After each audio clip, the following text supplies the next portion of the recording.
தெய்வத்தால் ஆகாதெனினும் முயற்சிதான் மெய்வருத்த கூலி தரும். அன்புக்கு ரொம்ப நன்றி.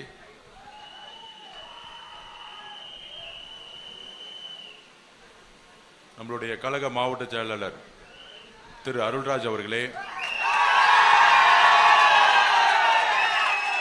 நம்மளுடைய வெற்றி வேட்பாளர், இன்னிலிருந்து அவர் பேர் நவல்பட்டு விஜய் இல்ல, திருவரும்பூர் விஜய்.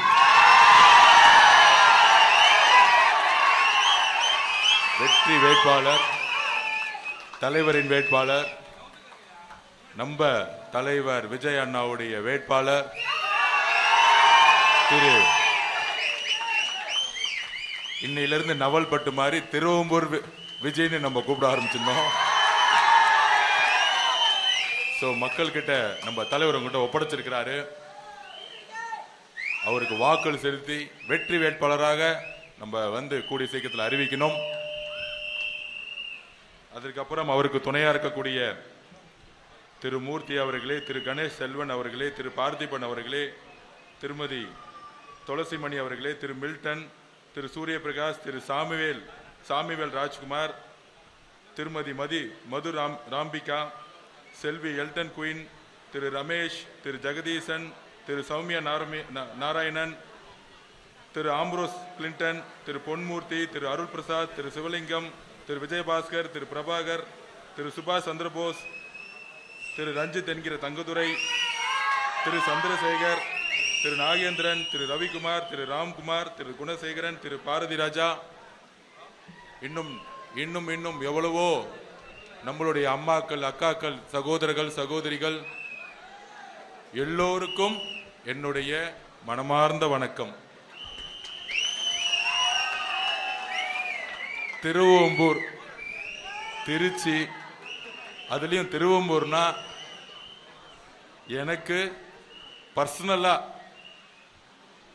ரொம்ப ரொம்ப பிடிச்ச மண். ஏன் தெரியுமா? தெரியுமா உங்களுக்கு?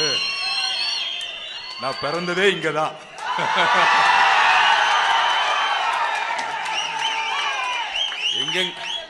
எங்கெங்கயோ சம்பவம் பண்றோம், நம்ம ஊர்ல பண்ணாம இருப்போமா? அதான் நவல்பட்டு விஜய் அண்ணன் நிக்கிறாரு இங்க.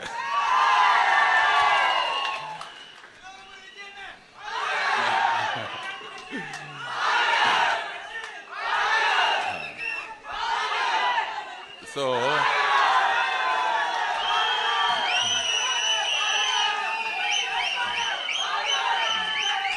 என்னுடைய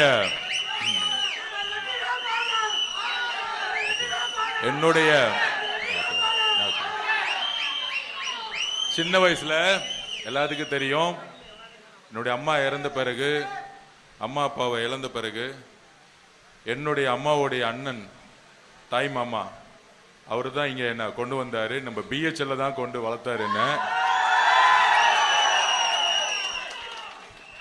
அவர் பிஹெச்எல்ல ஒரு சாதாரண தொழிலாளி, ஒரு வெல்டர். அவரு அந்த பிஹெச்எல்ல 12 வருஷம் வளர்ந்த பையன். நான் 8 வருஷம் ஒய்டபிள்யூ ஸ்கூல்ல தமிழ் மீடியத்துல படிச்சு,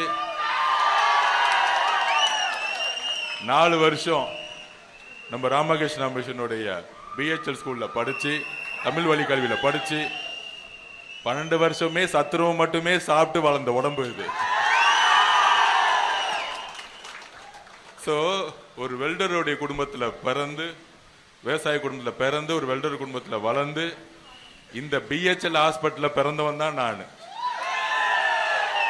அதனாலதான் எப்ப தலைவர் இங்க பிரச்சாரம் காலையில ஆரம்பிச்சாரோ, சாயங்காலம் திருவம்பூர் வந்துட்டேன். தலைவர் ஆரம்பிச்சா நம்ம முடிக்கணும்ல. சோ தலைவர் ஆரம்பிச்சிட்டாரு திருச்சியில. அதாவது எப்படி இருந்துச்சு பாத்தீங்களா பிரச்சாரம்? இன்னைக்கு பார்த்திருப்பீங்க. நேத்து நம்ம முன்னாள் முதலமைச்சர் மு.க. ஸ்டாலின் சார் வந்தாரு திருச்சிக்கு. வந்ததும் தெரியல, போனதும் தெரியல.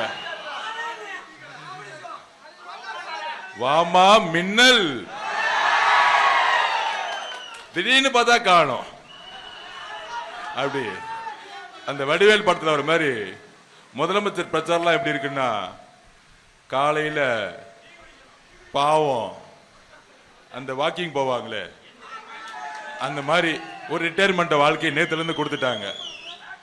அப்படியே காலையில ஒரு வாக்கிங் போயிட்டு, அதிலும் கூட இருக்க திமுக கூறங்கள்லாம் வச்சுக்கிட்டு, கொள்ளடிக்கிற கூட்டத்தெல்லாம் வச்சுக்கிட்டு, இவங்களை பார்த்த உடனே திமுக மக்கள்லாம் ஓடிட்டாங்க. ஐயோ, கூட்டிட்டு வர்ற ஆள்லாம் யாரு? கொள்ளடிச்சுக்கிற கூட்டம். கொள்ளடிக்கிறதுக்கு ஒரு தலைவன் வந்த மாதிரி வாக்கிங் போறாங்க, நடக்கிறாங்க. அதுலயும் பாருங்க, நம்ம டிவிக்கேனா பயம் இல்ல, நம்ம தலைவர் விஜய் சார்னா பயம் இல்ல, நம்ம அண்ணன் மேல. ஆனா பிரச்சாரம் எங்க பண்ணது? திருச்சி கிழக்குல பிரச்சாரம் பண்ணாரா? அப்ப முதலமைச்சர் ஸ்டாலினுக்கு எங்க பயம் இருக்கு? திருச்சி கிழக்குல பயம். திருச்சி கிழக்கு பயம் இல்ல, திருச்சி ஃபுல்லாவே பயம்.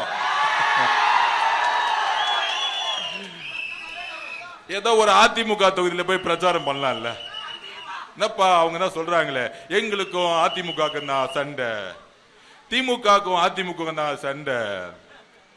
அதாவது இவங்க எல்லாம் எப்படின்னா, ஃபுட்பால் மேட்ச் விளையாடனா நம்ம என்ன பண்ணுவோம்? ஆப்போசிட்ல ஒரு டீம் கூட விளையாடுவோம். இந்த வாரிசுன்னு ஒன்று இருக்கும் பாருங்க. இவங்கெல்லாம் என்ன பண்ணுவாங்கன்னா, இவங்களே ஒரு 5 பேர் அந்த பக்கம் செட் பண்ணிக்கிட்டு, இவங்களே இந்த பக்கம் விளையாடுற மாதிரி விளையாண்டு கோல் போட்டுக்கிட்டு, நாங்க ஜெயிச்சிட்டோம் எப்பல இருந்து உட்கார்ந்தாங்க. அம்மா ஜெயலலிதாக்கு அப்புறம் அப்படிதான் எலெக்ஷன் நடந்துட்டு இருந்துச்சு. 3 எலெக்ஷன் அப்படிதான் நடந்துச்சு. ஆனா உண்மையான ஒரு லீடர் வந்தா எப்படி இருக்கும்? அம்மா ஜெயலலிதாக்கு அப்புறம்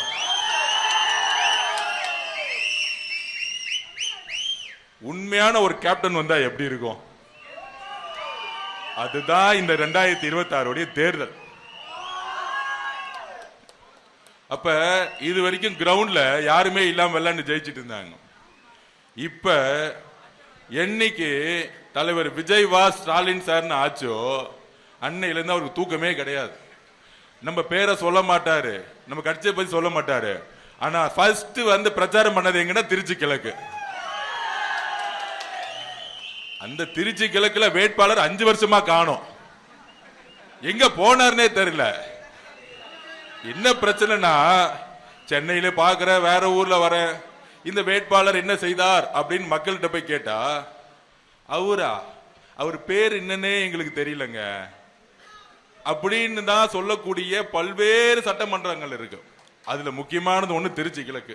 அதுல அவர் சொல்றாரு, தைரியம் இருந்தா ஒரு தொகுதியை விட்டுட்டு என் கூட ஒத்தைக்கு ஒதும்போது,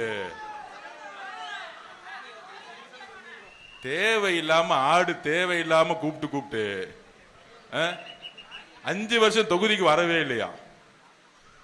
அப்ப ஏன் 2 தொகுதியில் நிக்கிறாரு? நிறைய பேருக்கு அது புரியல. அவரு வந்து ஒரு தொகுதியில பயந்துட்டுன்னா இன்னொரு தொகுதியில் நிக்கணும். யார பார்த்து பயன்னு சொல்றது? தம்பிங்களா, நீங்க தான் பயந்து 26 கட்சி கூட்டணியை சேர்த்து நின்னுகிட்டு இருக்கீங்க.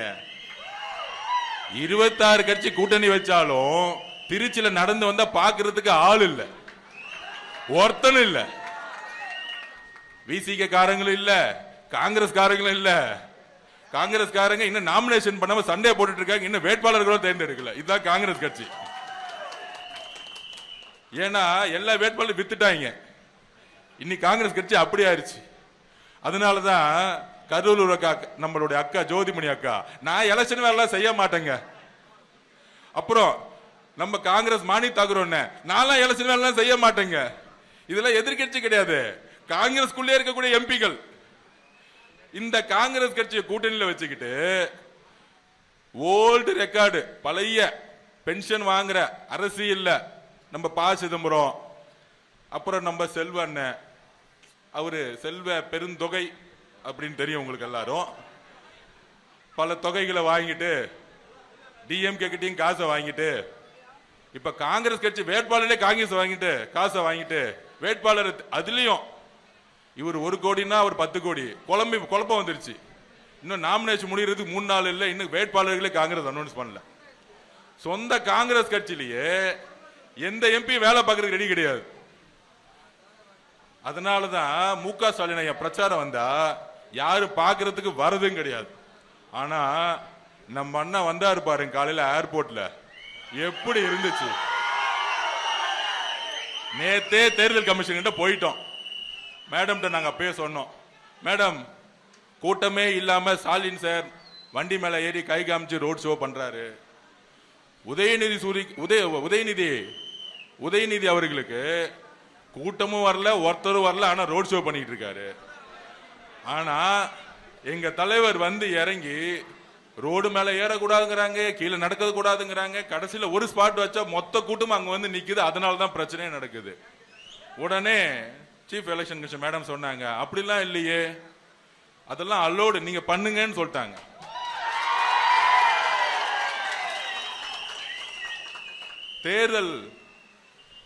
தேர்தல் அதிகாரி மேடம் சென்னையில் அவங்க சொன்னாங்க, எல்லா வேட்பாளர்களுக்கும் நாங்கள் ஒன்னாதான் பார்க்குறோன்னு சொன்னாங்க. அதனால நீங்க தலைவரை வந்து ஏர்போர்ட்ல இருந்து இறங்கி எங்கெல்லாம் மக்கள் இருக்காங்களோ எந்திரிச்சு கை தூக்குங்கன்னு சொன்னாங்க. தலைவர் ஏர்போர்ட்ல இறங்கி கை தூக்குனதான் மிச்சம், கீழே இறங்கவே முடியல. அப்ப 24 கட்சி கூட்டணி, ஆப்போசிட்ல 10 கட்சி கூட்டணி, அப்புறம் தனியா ஒருத்தர் நம்மள திட்டிக்கிட்டே இருப்பாரு. விடுங்க விடுங்க விடுங்க, போனா போதுட்டோம், விடுங்க.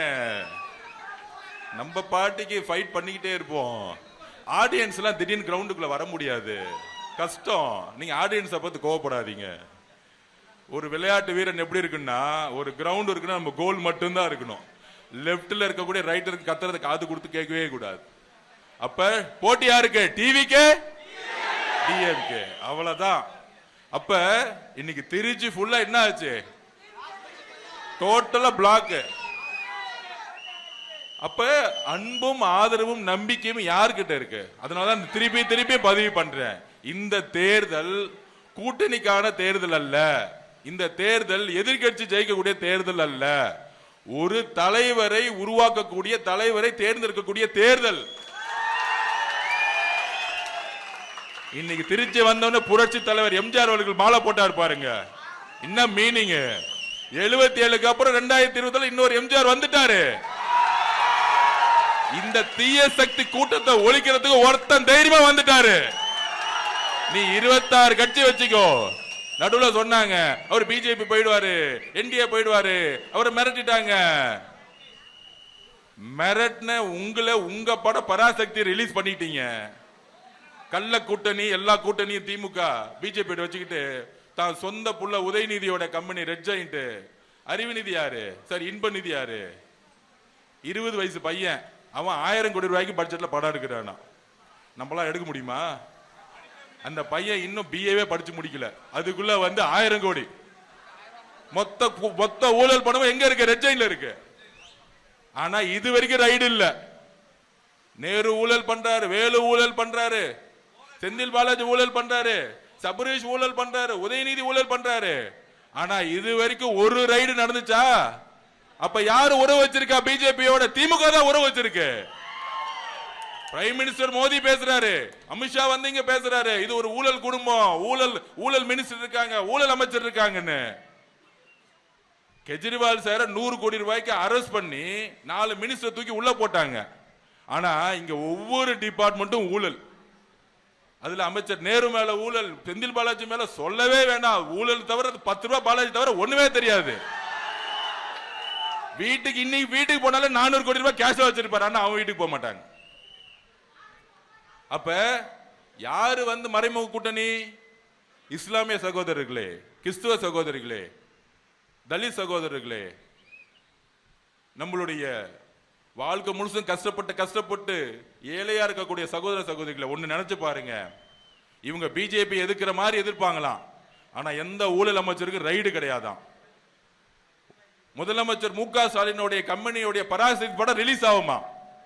ஆனா எங்க அண்ணன் கஷ்டப்பட்டு வேர்வை சிந்தி 2 வருஷம் உழைச்சு தன்னுடைய கடைசி படம், தன்னுடைய ரத்தம், வாழ்க்கையுடைய கடைசி படம், அவருடைய உணர்வு, அவருடைய வலி, எவ்வளவு அழுதிருப்பாரு எங்க அண்ணன் விஜய் அண்ணன், நம்ம தலைவர்.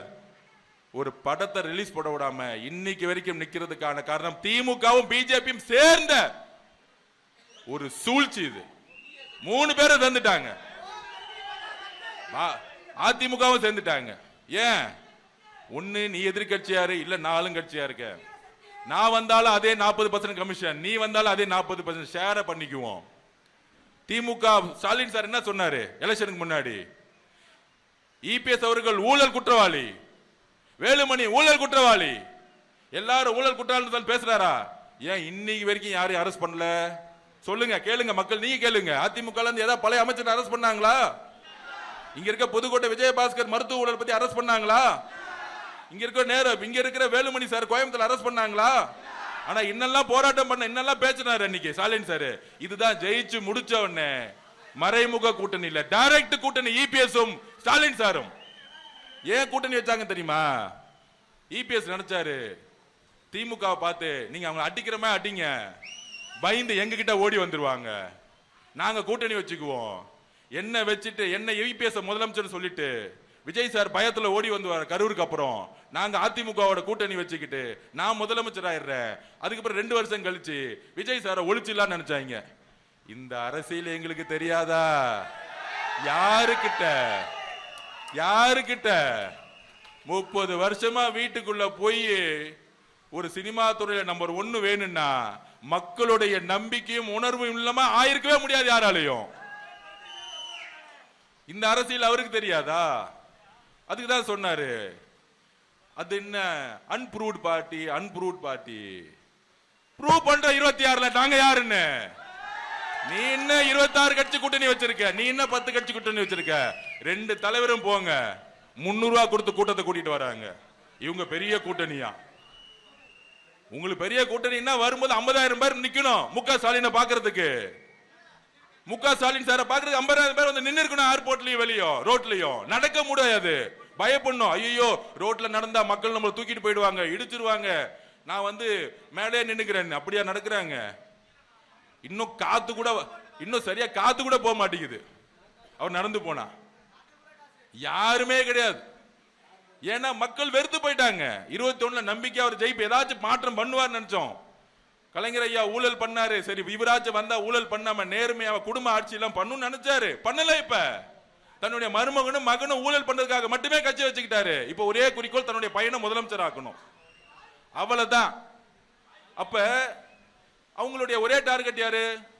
நம்மளுடைய தலைவர், நம்மளுடைய விஜய் சார். அப்ப முதலமைச்சரா இருக்க வரைக்கும் என்ன பண்ணாங்க? எஸ்ஓபியை போடு, வீட்டை விட்டு வெளியே விடாத, வீட்டை விட்டு வெளியே வந்தா போலீஸ் வர விடாத. கொளத்தூர்ல பாத்தீங்கன்னு வச்சுக்கோங்க, போலீஸே கிடையாது. திடீர்னு ஆயிரக்கணக்கான மக்கள் வந்துட்டாங்க. ஏதாவது இடிச்சுக்கிட்டு கீழே விழுந்து ஏதாவது ஆச்சுன்னா தூக்கி பழி அவர் மேல போடு, அன்னையோட நேத்தோட பிரச்சாரத்தை முடிச்சிருவோம். இந்த கீழ்த்தரமான எண்ணம் தான் திரு மு க ஸ்டாலின் சார் அவர்களுக்கு அதிகாரத்தில் இருக்க வரைக்கும் இருந்துச்சு. அதனாலதான் தேர்தல் அதிகாரிகிட்ட நேற்று போனோம். மேடம், எங்களுக்கு ஒன்னே ஒரு ரிக்வெஸ்ட் தான், எங்க தலைவர் வெளியே வரும் பொழுது எங்களுக்கு கூட்டம் கூட வேணாம். திருச்சி போனா திருச்சியில் நின்று பேசிட்டு போனா 5 கோடி பேர் பாக்குறாங்க டிவியில, எங்களுக்கு எந்த பிரச்சனையும் இல்லை, எங்களுக்கு கூட்டமே தேவையில்லை. ஆனால் மக்களை ஒழுங்குபடுத்தணும், எல்லா சாலைகளை ஒழுங்குபடுத்தணும் சொன்னாங்க. திருச்சி காவல்துறைக்கு எங்களுடைய மனமார்ந்த நன்றி. இங்க இருந்த கமிஷனருக்கும் இங்க இருந்த டிசி சாருக்கும் எங்களுடைய மனமார்ந்த நன்றி. காவல்துறை இன்னைக்குதான் ஒழுங்கா செயல்பட்டுச்சு திருச்சியில. நாங்க சும்மா எல்லாம் குற்றச்சாட்டு சொல்ல மாட்டோம். ஏன்னா மு க ஸ்டாலின் சாருடைய அழுத்தம் திருச்சி காவல்துறை கிட்ட இல்ல. அதுதான் தேர்தல் அதிகாரி இன்னைக்கு இங்க ஸ்ட்ராங்கா இருக்காங்க, நேர்மையா இருக்கிறாங்க. அதனாலதான் இன்னைக்கு வந்து தலைவர் நின்று கூட்டத்தை கரெக்டா ஆர்கனைஸ் பண்ணி கரெக்டா பேசிட்டு போக முடிஞ்சு. ஆனா கொளத்தூர்ல அது நடக்கல. ஏன்னா சில அலுவலர்கள், தேர்தல் அலுவலர்களும் காவல்துறையும் இன்னைக்கும், முக்கியமா சென்னையில் இருக்க சிட்டி கமிஷனர் இன்னைக்கு வரும்போதே நேற்று மனு கொடுத்தோம். தலைவருடைய மனுக்கு இன்னைக்கு ஒரு ரிசல்ட் வந்திருக்கு. டிஜிபியை மாத்திட்டாங்க. இன்னைக்கு இப்ப டிஜிபியை மாத்திட்டாங்க. நேர்மையான அரசு இருக்கும் பொழுது நம்மளுடைய தலைவருடைய பிரச்சாரத்தை யாராலும் நிப்பாட்ட முடியாது. இதுதான் உண்மை. சோ அப்படி இருக்கும் பொழுது பிரச்சாரம் ஸ்டார்ட் ஆயிருச்சு. இன்னுமேட்டு அவரை நிப்பாட்ட முடியாது. மக்களுடைய எழுச்சி, கோடானு கோடி எழுச்சி இனிமேட்டு பார்க்க போறாங்க. அப்ப திருவம்பூர்ல என்ன, எதுக்காக நம்ம ஜெயிக்கணும்?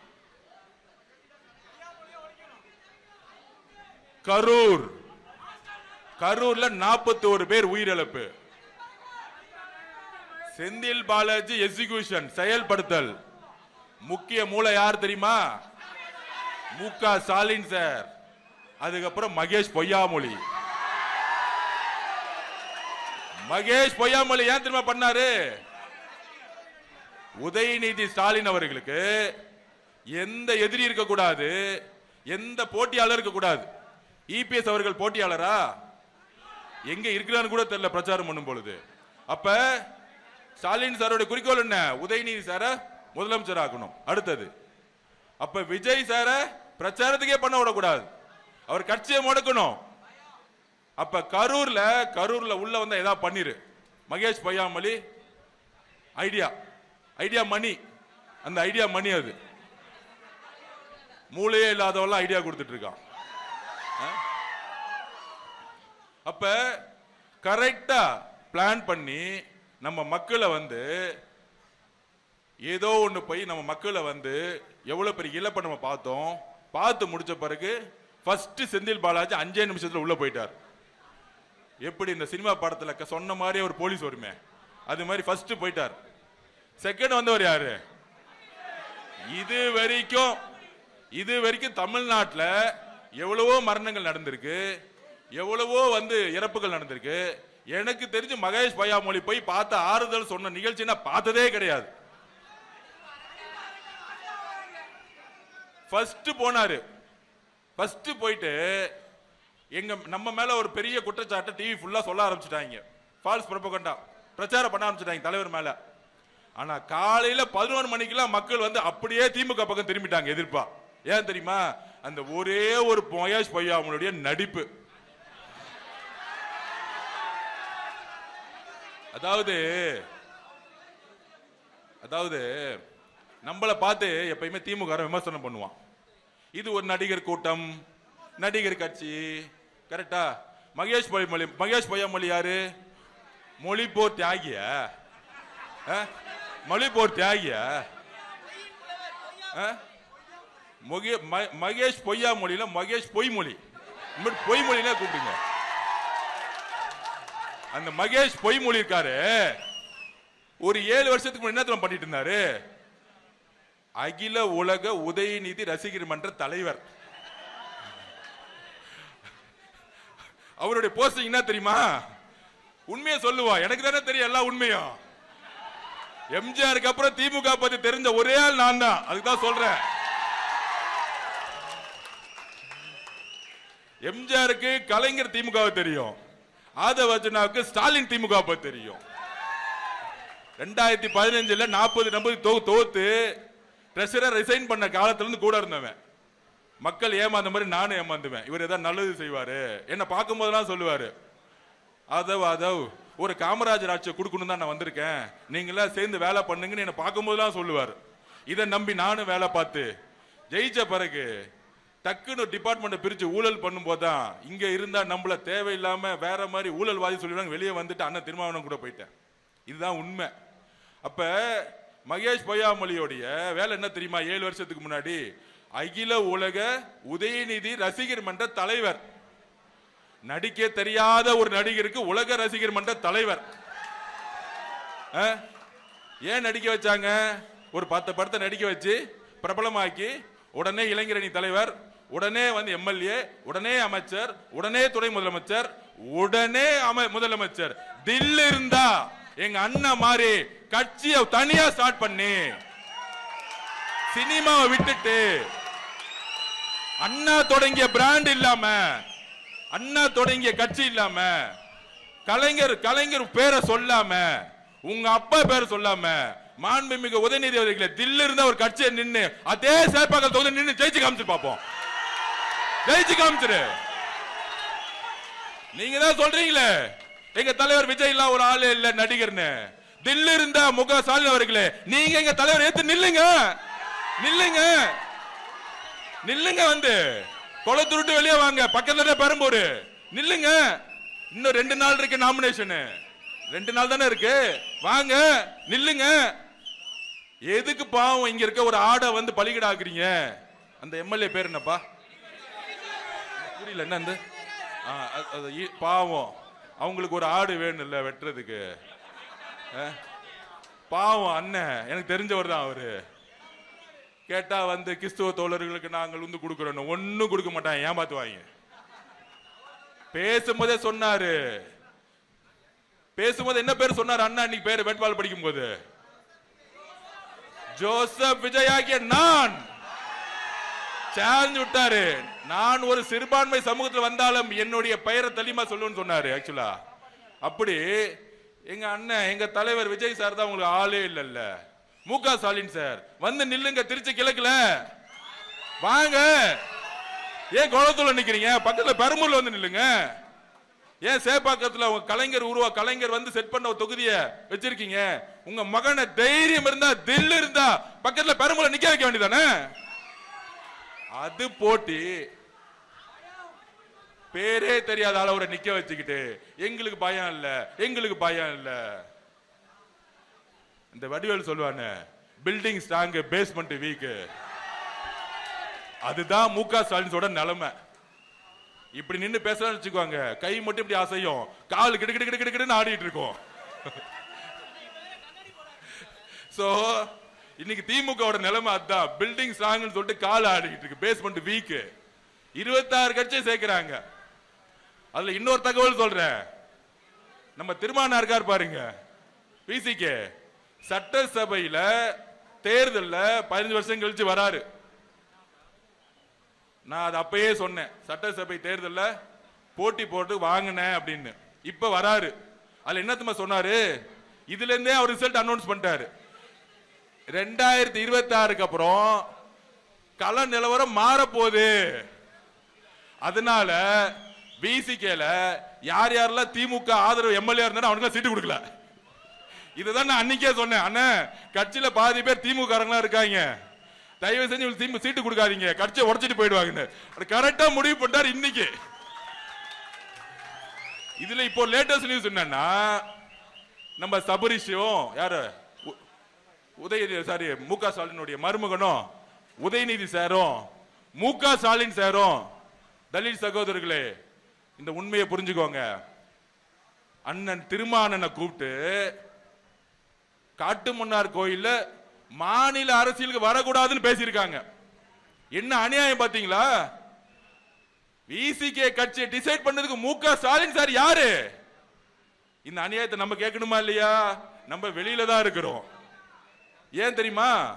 அவரு ஜெயிச்சு சட்டசபைக்கு வந்தா திமுக மெஜாரிட்டி கிடைக்கலன்னா அண்ணன் திருமாவளவன் கூட எம்எல்ஏ நின்றுவாங்களாம். விசிகே எம்எல்ஏ விலைக்கு வாங்குறதுக்கு இப்பயே திமுக முற்பட்டாங்க. நேத்து 2 நாளா இந்த வேலை ஓடிட்டு இருக்கு. நீங்க மாநில அரசியலுக்கு வரக்கூடாது, நீங்க டிவிக்கு நீங்க வந்து காட்டுமன்னார் கோயில் நிக்கிறத வாபஸ் பண்ணுங்க. இது யார் சொல்றது? முக ஸ்டாலின் சார் சொல்லிட்டு இருக்காரு. இது யார் சொல்றது? திரு சபரீஷ் சார் கூப்பிட்டு சொல்லிட்டு இருக்காரு. இது யார் சொல்றது? உதயநிதி சார் சொல்லிட்டு இருக்காரு. ஏன் தெரியுமா? அவர் மேல நமக்கு எந்த விமர்சனமும் இல்ல, ஒரு நல்ல ஆளுமே, ஒரு நல்ல அறிவாளி திருமான்னு. ஆனா சட்டசபைக்கு வந்தா என்ன ஆயிடும்? உதயநிதிக்கு அவர் வந்து சேலஞ்ச் பண்ணிடுவாராம். அதனால நீங்க டெல்லி ஓடிருங்க, டெல்லி பக்கம் போய் சண்டை போடுங்க. நாங்க பிஜேபி எதிர்க்கிறமா எதிர்த்துட்டு இருப்போம். உதயநிதி சொல்லுவாரு, மோடி அவர்களே, அமித்ஷா அவர்களே அப்படின்னு பேசிட்டு வர வசூல்ல பாதி வசூல் அங்க கொடுத்துட்டு இருப்பாங்க டெல்லிக்கு. அண்ணன் பாவம் டெல்லியில போய் கடுமையா சண்டை போட்டுட்டு இருப்பாரு.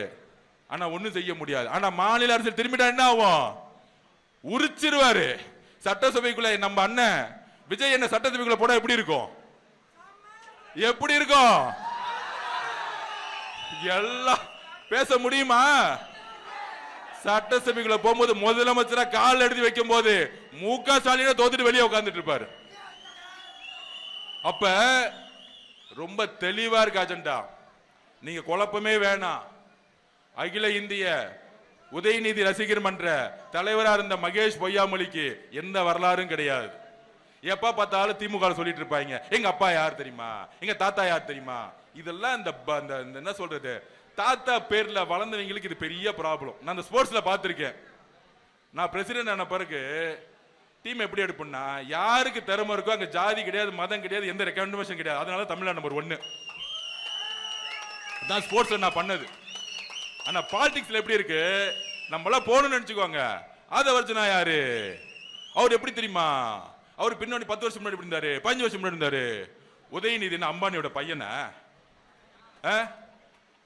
உதயநிதி அம்பானியோட பையனை எப்படா காசு வந்துச்சு? 5 வருஷமா 2014 இருந்து 21 வரைக்கும் திமுக அறக்கட்டளையில் வந்த பணத்தெல்லாம் கையில் அடுப்புமா? எங்கிருந்து காசு வந்துச்சுன்னு பேசும்போது உங்களுடைய முதுக பார்க்கணும், இல்லைன்னா சொல்லப்படும் எல்லாத்தையும். அப்படி ஊழல் மட்டுமே பண்ணி ஊழலுக்காக ஒரு சாம்ராஜ்யம் உருவாக்கி ஒரு சாதாரண ஆள் எம்எல்ஏ ஆகணும். நீங்க ஒரு விவசாய பையனா இருப்பீங்க, ஒரு கூலி தொழிலாளர் பையனா இருப்பீங்க. ஆனா நீங்க எம்எல்ஏ ஆகணும் என்ன சொல்றாங்க? 20 கோடி இல்லாம ஆக முடியாது. அந்த 20 கோடி எங்க இருந்து வருது? அரசியல் இருந்து, ஊழல் இருந்து வருது. ஒன்னே ஒண்ணு சொல்றேன், நம்ம தலைவர் என்றைக்கு முதலமைச்சர் ஆறாரோ அதுக்கப்புறம் ஒருத்தரும் ஒரு தொகுதியில் செலவு பண்ணாம மக்கள்கிட்ட மூஞ்சி காமிச்சு ஜெயிக்கக்கூடிய ஒரு தமிழக அரசியலை உருவாக்குவார். கேரளா மாதிரி ஒரு சாமானியனும் எம்எல்ஏ ஆகணும், அப்படி ஒரு அரசியலை உருவாக்குவார்.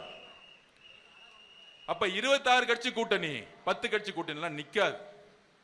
மகேஷ் பொய்யாமொழி எஜுகேஷன் மினிஸ்டர் ஆனார். என்ன செஞ்சாரு? எஜுகேஷன் மினிஸ்டர் எதுக்கு கொடுத்தாங்க?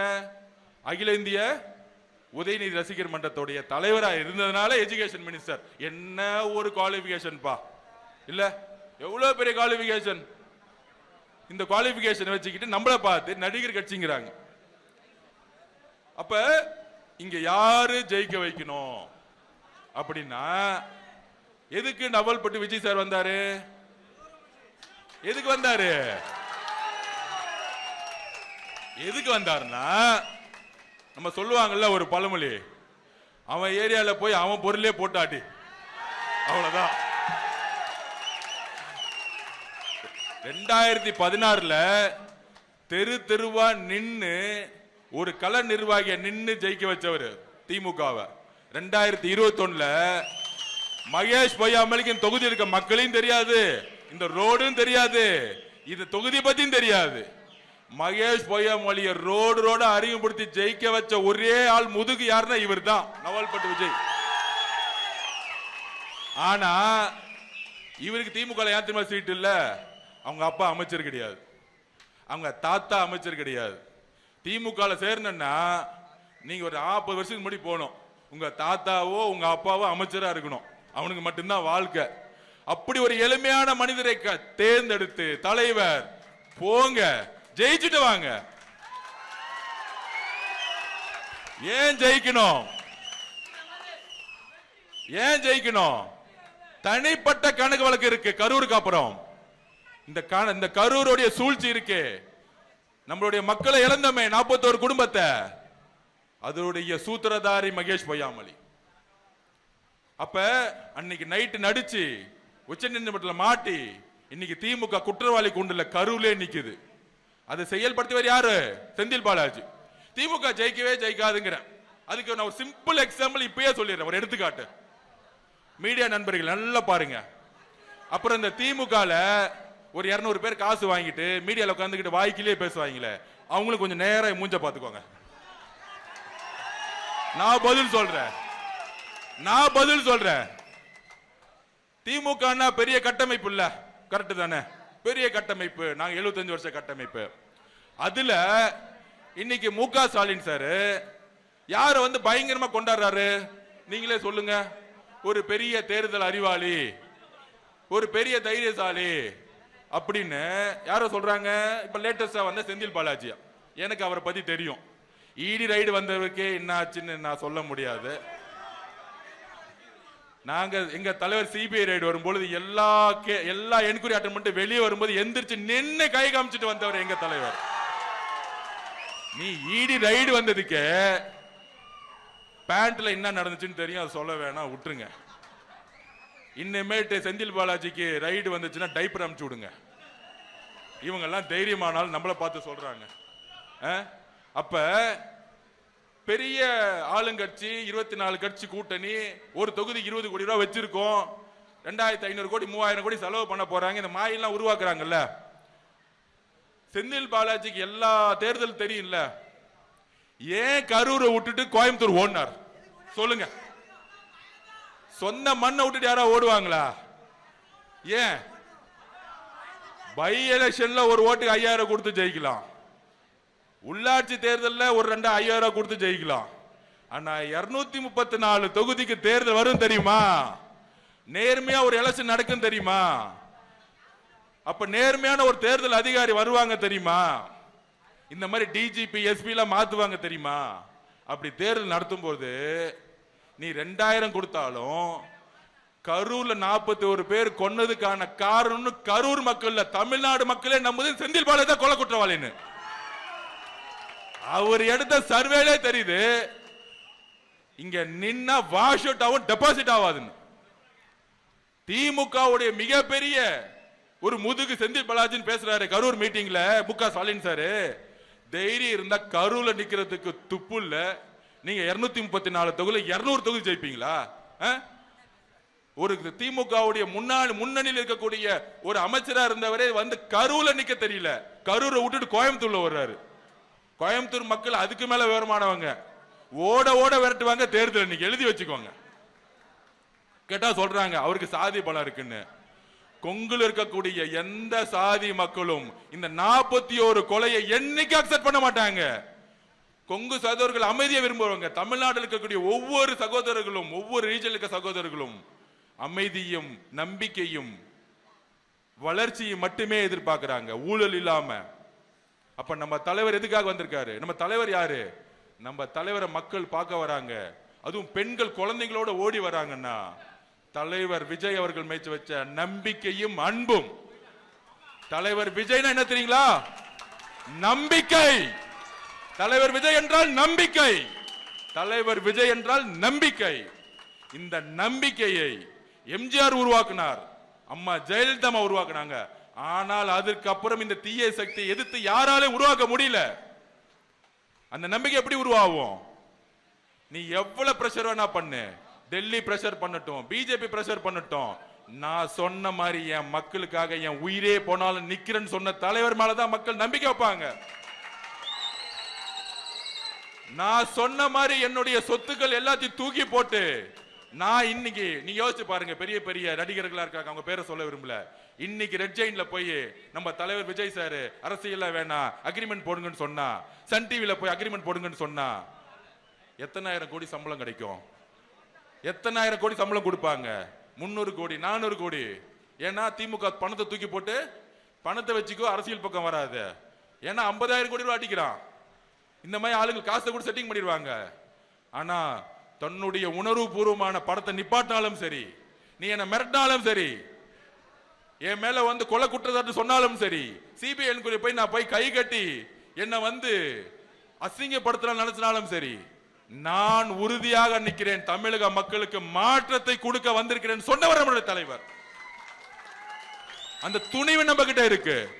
அண்ணாக்கு அப்புறம் தோழர்களை நம்புங்க, அண்ணாக்கு அப்புறம் எம்ஜிஆருக்கு அப்புறம் அம்மா ஜெயலலிதாக்கு அப்புறம் டெல்லியோடைய எந்த விதமான அடிப்பணிகளுக்கும் இருக்கக்கூடிய ஒரே தலைவர் நம்மளுடைய விஜய் அவர்கள். அப்ப இந்த கரூருக்கு நம்ம பதில் கொடுத்தே ஆகணும். கரூர்ல இருக்கக்கூடிய 41 பேர் இறந்ததுக்கு, அவங்களுடைய ஆத்மா சாந்தி அடைகிறதுக்கு, அவங்களுக்கு நியாயம் வழங்குறதுக்கு, நீதி வழங்குறதுக்கு, திருவம்பூர் தொகுதி மக்களே, நான் இங்க தான் பிறந்தேன். நவல்பட்டு விஜய் இல்ல, திருவம்பூர் விஜயா பாருங்க. அவரை ஜெயிச்சுட்டு வந்தா ஒவ்வொரு எம்எல்ஏவும் ஜெயிக்கும் போதுதான் அவர் விஜயா பார்க்காதீங்க, இனிமேட்டு விஜய் அண்ணனாவே பாருங்க. ஒவ்வொரு வேட்பாளரும் விஜய் அண்ணனாவே பாருங்க. ஒவ்வொரு வேட்பாளரும் ஜெயிக்கும் பொழுது நமக்கான ஒரு மெஜாரிட்டி கவர்மெண்ட் தலைவரோட தலைமையில உருவாக்க முடியும். அப்ப நமக்குள்ள எவ்வளவு குழப்பங்கள் எவ்வளவு சண்டைகள் இருந்தாலும் நம்ம தலைவருக்காக எல்லாத்தையும் தூக்கி போட்டு எல்லோரும் ஒற்றுமையா இருந்து, மகேஷ் பொய்யாமொழி ஒண்ணுதான் தெரியும், ஓட்டுக்கு 2000 ரூபாய் கொடுப்பாரு, அதை தவிர ஒண்ணுமே தெரியாது. அவருடைய எஜுகேஷன் டிபார்ட்மெண்ட் என்ன பண்ணாரு? 20,000 பேருக்கு வேலை கொடுக்கறேன்னு சொன்னாரு. ஆசிரியருக்கு கொடுத்தாரா?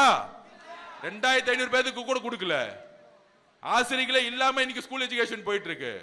சத்துணவு சாப்பிட்டு நான் வளர்ந்தேன். இன்னைக்கு ஞாபகம் இருக்கு, சாம்பார்னு ஒண்ணு கொடுப்பாங்க, வெறும் மஞ்சள் தண்ணி தான் கிடைக்கும், தோரம் பருப்பே இருக்காது. ஏன் தெரியுமா? அந்த தோரம் பருப்பை குழந்தைங்களுக்கு கொடுத்துருன்னு சொல்லி ஊழல் பண்ணிட்டு இருப்பாங்க அங்க சத்துணவு டிபார்ட்மெண்ட்ல. இன்னைக்கு நடந்துட்டு இருக்கு. முட்டை கொடுப்பேன்னு சொல்லுவாங்க, இத்தனை கிராம்னு ஒரு வரைமுறை இருக்கு. ஆனா ஒரு குட்டியை ஒரு முட்டை கொடுத்துட்டேன்னு கணக்கு எழுதுவாங்க. 100 பேர் கொடுத்துட்டேன்னு 30 பேர் கொடுத்துட்டு 100 பேர் கணக்கு எழுதுவாங்க. எல்லாத்துலயும் ஊழல் ஊழல் அடிச்சு அடிச்சு அடிச்சு கடைசி நிமிஷத்துல 2000 ரூபாய் கொடுத்தா ஜெயிச்சிரும் ஒரு தேர்தல் உருவாக்கி இருக்காங்க பாருங்க. இதை ஒழிக்கணும்னா நமக்குள்ள எந்த பிரச்சனையும் இருக்கக்கூடாது. எல்லோரும் ஒண்ணு சேரணும்.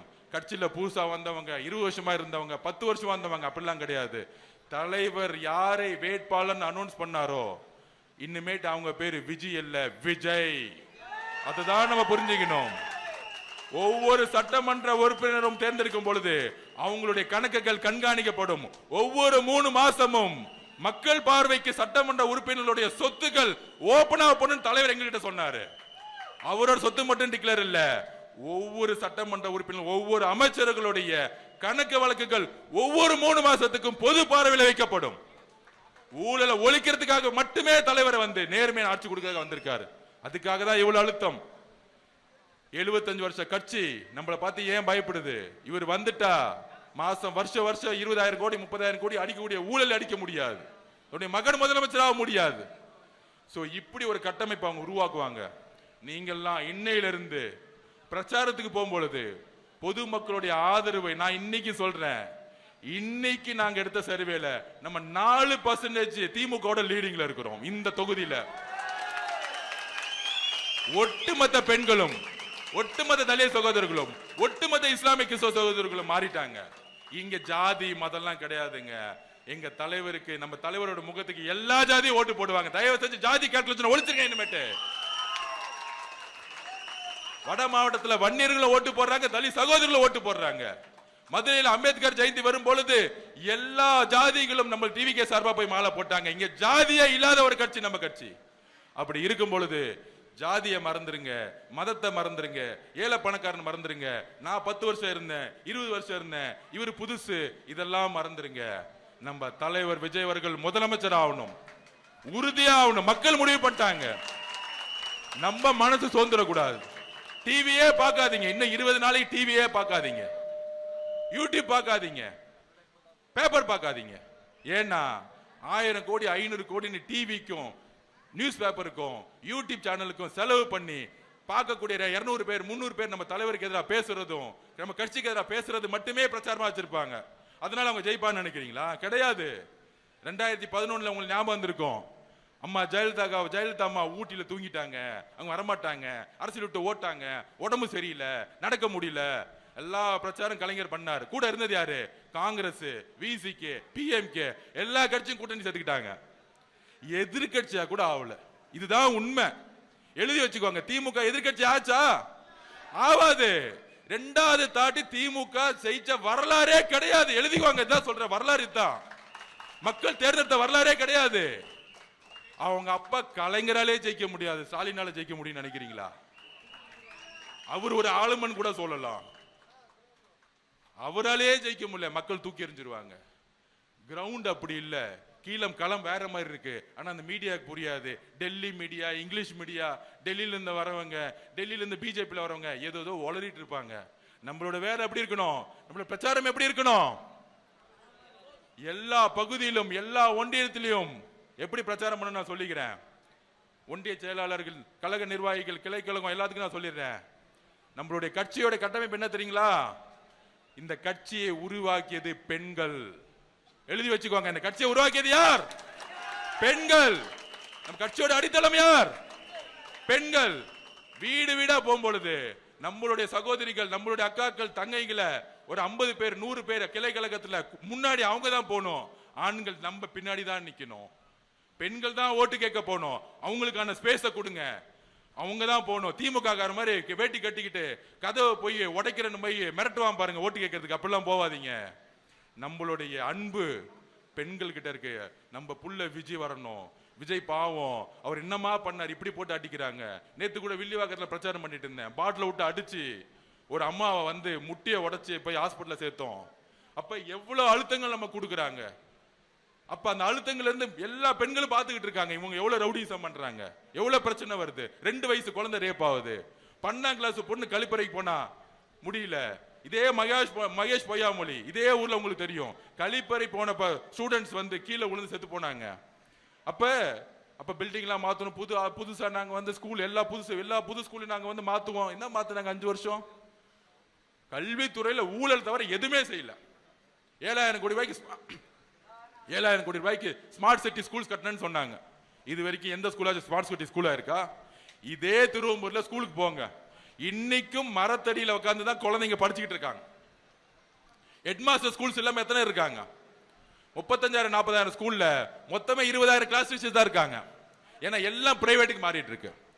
அப்படி இங்க இருக்கக்கூடிய அமைச்சர் இருக்காரு, சும்மா உதயநிதியை சுத்திட்டு வந்தா போதும் நம்ம ஜெயிச்சிடலாம் அப்படின்னு ஒரு அரசியலை வந்து இங்க உருவாக்கிட்டு இருக்காங்க.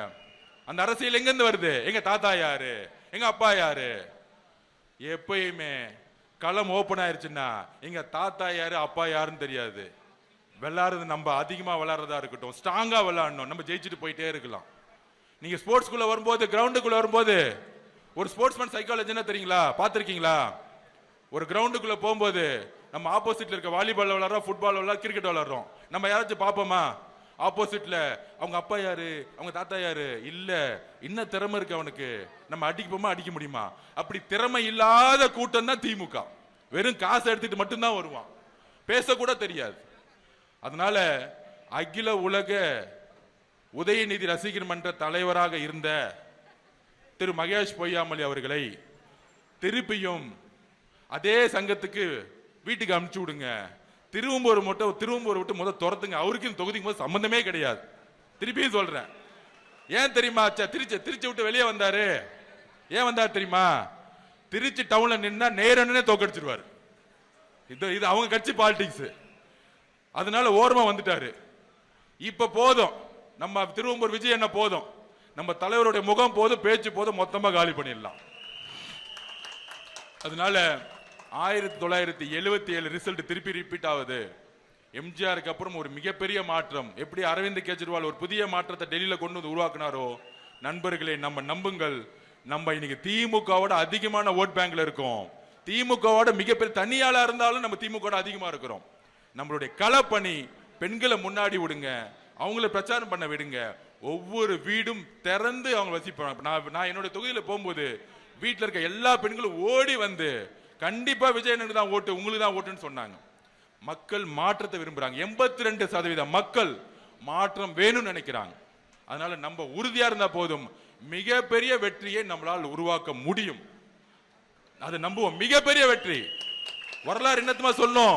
மே 4ஆம் தேதி 24 கட்சி கூட்டணி உருவாக்கின ஸ்டாலின், 10 கட்சி இருந்த எதிர்கட்சியா இருந்த தலைவர், ஆனால் சிங்கிளா டிவிக்கு மெஜாரிட்டியோட ஜெயிச்சு ஒரு வரலாறு உருவாக்க முடியும்.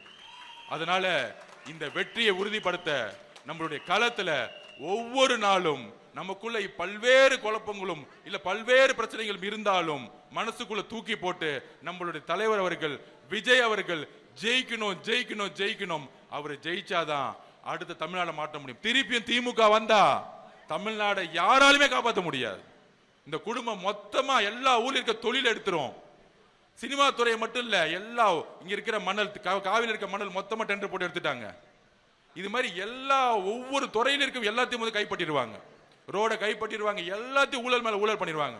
நேர்மையான ஆட்சி வேணும்னா மாற்றம் உருவாகணும். அதுக்கு நம்ம தலைவரை முதலமைச்சராக ஒவ்வொரு வேட்பாளரும் ஜெயிக்கணும். இது வேட்பாளர்களுக்கான தேர்தல் இல்ல. நான் திருப்பியும் சொல்றேன், நவல்பட்டு விஜய் அவர்களை திருவம்பூர் விஜய் அவர்களா மாற்றணும். ஏனென்றால் விஜய் என்பவர் நம்மளுடைய தலைவர் விஜய் அவர்களா பாருங்க. அப்படி பார்த்துட்டீங்க. இப்ப திருச்சி கிழக்குல ஏதாவது சண்டை இருக்கா? இல்ல. ஏதாச்சும் குறை இருக்கா? இல்ல. ஏன்னா அண்ணன் நிக்கிறாரு. இதுதான் எல்லா 234 தொகுதி அண்ணன் நிக்கிற மாதிரியே நினைச்சு எல்லோரும் மேல செய்யுங்க. இது எம்எல்ஏ கால தேர்தல் இல்ல, நம்முடைய தலைவர் விஜய் அவர்கள் முதலமைச்சராக ஆக்கக்கூடிய தேர்தல்ங்கிறத பதிவு பண்ணி எல்லோரும் ஒற்றுமையுடன் சேர்ந்து மிகப்பெரிய பலத்துடன், முக்கியமா பெண்கள் சக்தியுடன் நம்ம ஆட்சி மாற்றத்தை உருவாக்குவோம். நன்றி, வணக்கம்.